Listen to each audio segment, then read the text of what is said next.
ہمارے چینل تبلیغ T V کو ضرور سبسکرائب کریں اور نئی اپڈیٹس کے لیے گھنٹی کے بٹن کو ضرور دبائیں۔ بعض خواتین یہ دلیل دیتی ہیں کہ عورت کے لیے بال کٹوانا جائز ہے۔ دلیل حدیث، رسول اللہ صلی اللہ علیہ وسلم کا جب انتقال ہوا تو امہات المومنین نے اپنے بال چھوٹے کرا لیے آپ صلی اللہ علیہ وسلم کی وفات کے بعد۔ تو جب امہات المومنین کے لیے بال چھوٹے کرانا جائز ہے اور کسی نے اس پر انکار نہیں کیا، تو آج خواتین بال چھوٹے کیوں نہیں کرا سکتی؟ دلیل سمجھ میں آئی ہے بھائی؟ آ رہی ہے سمجھ میں دلیل؟ یہ دلیل غلط ہے۔ آج خواتین جو بال چھوٹے کرواتی ہیں زینت پیدا کرنے کے لیے، شو مارنے کے لیے، امہات المومنین نے شو ختم کرنے کے لیے بال چھوٹے کروائے ہیں، زینت کو ختم کرنے کے لیے، کہ جس کے سامنے بن سمرا کرتی تھیں محمد صلی اللہ علیہ وسلم، جب ان کا انتقال ہو گیا اور اب ہمیں مزید نکاح کی اجازت بھی نہیں ہے، تو اب زینت کا دروازہ بند۔ اب کس کو دکھائیں لمبے بال؟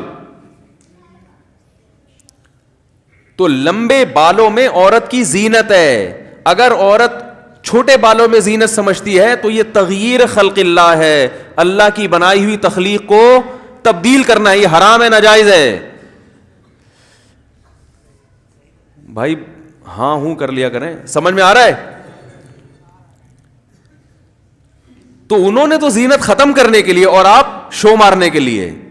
اسلام میں عورت کے لمبے بالوں میں زینت، اللہ نے عورت کو لمبے بال دیے اس لیے کہ دیکھو آدمی جتنے لمبے بال کر لے، یہاں سے نیچے، ہم نے تو رکھ کے دیکھے ہیں نا، یہاں سے نیچے بال نہیں نکلتے، بہت زیادہ ہوں گے یہاں تک آ جائیں گے، اس آدمی کے بال اس سے نیچے نہیں، اور پھر مزید بڑھانے کی کوشش کرے گا تو پرانے والے بھی ختم ہو جائیں گے، حقیقت ہے۔ اور عمر کے بعد، ایک عمر کے بعد آدمی یہاں سے کیا ہو جاتا ہے؟ دو قسم کے گنجے پن آتے ہیں مردوں میں۔ کچھ لوگ ہوتے ہیں یہاں کے بال رہتے ہیں، بیچ سے گنجے ہو جاتے ہیں، یہ پھر بھی غنیمت ہے، کیونکہ بیچ میں تو کوئی دیکھتا نہیں ہے نا جھانک کے۔ اور کچھ ایسے ہوتے ہیں یہاں سے ایئرپورٹ بننا شروع ہوتا ہے، یہاں تک پہنچ جاتا ہے، وہ یہ ہر مرد کے ساتھ ہوتا ہے، لیکن خواتین کے ساتھ ایسا نہیں ہوتا، کیونکہ اگر ان کے ساتھ ایسا ہوتا تو پھر عورت نہ نظر آتی۔ اللہ کو یہ بات برداشت نہیں ہے کہ عورت ہو اور مرد نظر آئے، تو اس لیے اللہ نے عورت کی زینت سر کے بالوں میں رکھی۔ پہلے بالوں کے شیمپو آتے تھے، سر میں تیلوں کی مالش ہوا کرتی تھی، خواتین بال بڑھایا کرتی تھیں، اور اسی میں ہمیشہ مسلم معاشرے میں ایسا ہی ہوتا رہا ہے۔ اب گوروں میں، انگریزوں میں، یہ پھر اس وقت کوئی دلیل نہیں دیتی تھی خاتون کے امہات المومنین نے بال کٹوا لیے تھے، وہ بھائی نبی کی موجودگی میں کبھی بھی نہیں کٹوائے، وفات کے بعد کٹوائے ہیں۔ اس وقت کوئی خاتون یہ دلیل نہیں دیتی تھی کہ حدیث بخاری کی حدیث ہے اور مسلم کی حدیث ہے، حدیث نمبر یہ، صفحہ نمبر یہ، حدیث کا حوالہ نمبر یہ، اور یہ جو ہے نا علماء کے پاس تو کوئی دلیل نہیں ہے، ادھر تو امہات المومنین سے بال کاٹنا ثابت ہے۔ اس وقت کچھ نہیں، کیونکہ اس وقت زینت سمجھی جاتی تھی۔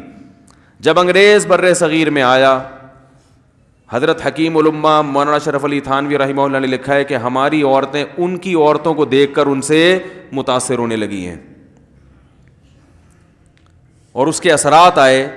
وہی پرکٹی کس ٹائپ کی عورتیں ہوتی ہیں نا، بال کٹی، وہی پینٹیں، وہی شرٹیں، وہی سارا کلچر ہمارے یہاں آ گیا۔ اب اس پہ لیبل کیا لگا لیا؟ قرآن حدیث میں ناجائز کہاں ہے؟ یہ ناجائز کہاں لکھا ہوا؟ عرب کے اکثر عربوں کا کلچر تباہ ہو گیا، اس کی حیا ختم ہو گئی۔ تو بچپن میں اپنی بچیوں کو سکھایا کریں کہ باپ جب گھر میں آئے، جوان بیٹی سر پہ بولو بھائی چادر لے لے، بھائی جب آئے تو جوان بہن کو چاہیے کہ سر پہ دوپٹہ لے لے۔ زیادہ سختی نہ کریں، کوئی حلال و حرام کا مسئلہ نہیں ہے، لیکن کم از کم جو بے حیائی ہمارے معاشرے میں پھیل رہی ہے، جو ماڈرنزم پھیل رہا ہے جس قسم کا، جس سے حیا ختم ہوتی جا رہی ہے، اس کے خلاف کچھ تو انسان جہاد کرے نا، کچھ تو رکاوٹ ڈالے اس میں۔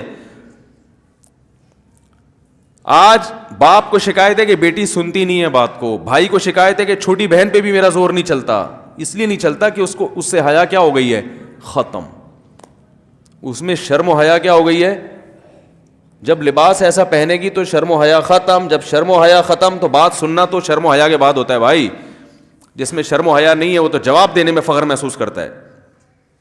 شرم اور حیا ہی تو ہے جس سے نظام چلتا ہے دنیا میں. انسان کو شرم آتی ہے باپ کے سامنے اونچی آواز سے بات کرتے ہوئے, بوڑھے سے آگے چلتے ہوئے, علماء کی ساتھ بدتمیزی کرتے ہوئے, اور جو ہے وہ گھر میں جو رشتہ دار ہیں ان سے تمیز سے بات کرتا ہے. شرم ہی تو ہے. اگر یہ شرم آپ نے نکال دی تو بس پھر آپ خیر کی امیدیں نہ رکھیں.